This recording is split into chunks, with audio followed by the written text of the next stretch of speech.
हमारी जिंदगी एक तरह की कहानी है जो हमारे परसेप्शन से बनती है। हम दुनिया में अपने सेंसेस के साथ चलते हैं।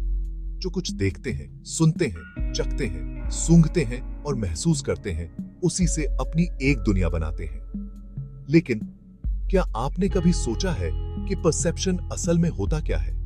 हम चीजों को परसीव कैसे करते हैं? क्या हम जो दुनिया देखते हैं वो एक सच्ची रियलिटी है या फिर ये हमारे दिमाग का बनाया हुआ एक ख्याल है? इंसानी परसेप्शन को समझने के दो तरीके हैं, एक्सट्रो इंटरनल और इंट्रो एक्सटर्नल। ये दोनों नजरिए अलग अलग हैं, लेकिन फिर भी जुड़े हुए हैं और बताते हैं कि हम दुनिया के साथ कैसे इंटरैक्ट करते हैं और उसे समझते हैं। इन दोनों तरीकों को जानकर हम परसेप्शन के रहस्य को समझ सकते हैं और खुद को और भी गहराई से जान सकते हैं। एक्सट्रो इंटरनल अप्रोच कहता है कि हमारा परसेप्शन ज्यादातर बाहरी चीजों से बनता है। इस नजरिए से बाहर की दुनिया इनपुट की तरह है और हमारे सेंसेस रिसेप्टर्स की तरह काम करते हैं, जो हमारे आसपास की जानकारी इकट्ठा करते हैं।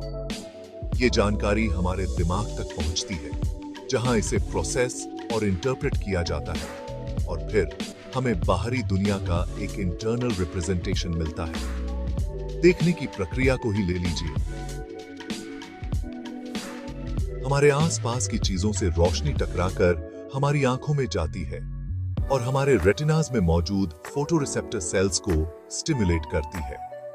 ये सेल्स रोशनी को इलेक्ट्रिकल सिग्नल्स में बदल देते हैं, जो ऑप्टिक नर्व के जरिए हमारे दिमाग तक पहुंचते हैं। फिर हमारा दिमाग इन सिग्नल्स को डिकोड करता है और मिली हुई जानकारी के आधार पर दुनिया की एक इमेज बनाता है। एक्सट्रो इंटरनल अप्रोच के उल्ट इंट्रो एक्सटर्नल पर्सपेक्टिव कहता है कि हमारा परसेप्शन सिर्फ बाहरी इनपुट से तय नहीं होता। इसकी बजाय ये इस बात पर जोर देता है कि हमारी रियलिटी कैसी होगी, ये तय करने में हमारे दिमाग का बहुत बड़ा हाथ होता है। इस नजरिए के हिसाब से हमारे विचार, भावनाएं, यादें और बिलीफ्स, ये सब मिलकर उस नजरिए को बनाते हैं जिससे हम दुनिया को देखते हैं। सोचिए कि आप जंगल में एक सांप से टकरा जाते हैं। इस एनकाउंटर पर आपका रिएक्शन कैसा होगा? डर, उत्सुकता या फिर कोई फर्क नहीं पड़ता। ये इस बात पर डिपेंड करेगा कि पहले आपका सांपों के साथ कैसा अनुभव रहा है, आपको उनके बारे में कितनी जानकारी है और सांपों के बारे में आपके क्या बिलीव्स हैं। ये इंटरनल लैंडस्केप ही सांप के प्रति आपके परसेप्शन को आकार देता है। उसके व्यवहार को आप कैसे इंटरप्रेट करते हैं और फिर आप क्या एक्शन लेते हैं, ये सब इसी पर निर्भर करता है। चौथा भाग, सीधे अनुभव का भ्रम। एक्सट्रो इंटरनल और इंट्रो एक्सटर्नल दोनों ही अप्रोचेस परसेप्शन के एक अहम पहलू को उजागर करते हैं। हम बाहरी दुनिया का अनुभव कभी भी सीधे तौर पर नहीं करते हैं। इसके बजाय हम जो कुछ भी परसीव करते हैं वह एक इंटरनल रिप्रेजेंटेशन होता है, जो हमारे दिमाग द्वारा हमारे सेंसेस से प्राप्त जानकारी और हमारे व्यक्तिगत विचारों के आधार पर बनाया गया एक मेंटल कंस्ट्रक्ट होता है। यह एहसास हमें विनम्र और सशक्त दोनों बनाता है।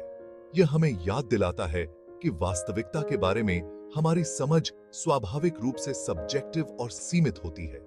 हम अस्तित्व की समग्रता को कभी भी पूरी तरह से नहीं समझ सकते हैं, क्योंकि हमारा अनुभव हमेशा हमारे अपने अनूठे दृष्टिकोण से होकर गुजरता है। फिर भी यह हमें अपनी रियलिटीज को आकार देने में हमारे दिमाग की शक्ति को पहचानने का अधिकार भी देता है।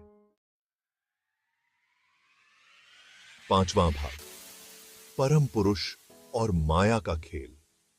योग परंपरा में माया की अवधारणा वास्तविकता की भ्रामक प्रकृति में गहराई से उतरती है। परम पुरुष, परम वास्तविकता मानव की समझ से परे है। हम जिसे दुनिया के रूप में देखते हैं वह उसकी ऊर्जा की अभिव्यक्ति है। भ्रम का एक ब्रह्मांडीय खेल जो अस्तित्व की वास्तविक प्रकृति को छिपाता है। हालांकि यह भ्रम धोखा देने के लिए नहीं है, ये हमारे आध्यात्मिक विकास के लिए एक मंच के रूप में कार्य करता है, जो हमें सतही से परे देखने और अपने भीतर मौजूद दिव्य सत्य की तलाश करने का आग्रह करता है। कहा जाता है कि परम पुरुष में दो अपूर्णताएं हैं। एक यह कि वह अपनी ही रचना का अनुभव नहीं कर सकता, दूसरा यह कि वह खुद को नहीं देख सकता। हालांकि ये सीमाएं कमजोरियां नहीं हैं, वे सृजन की नींव हैं, अस्तित्व के ब्रह्मांडीय नृत्य के लिए प्रेरणा हैं।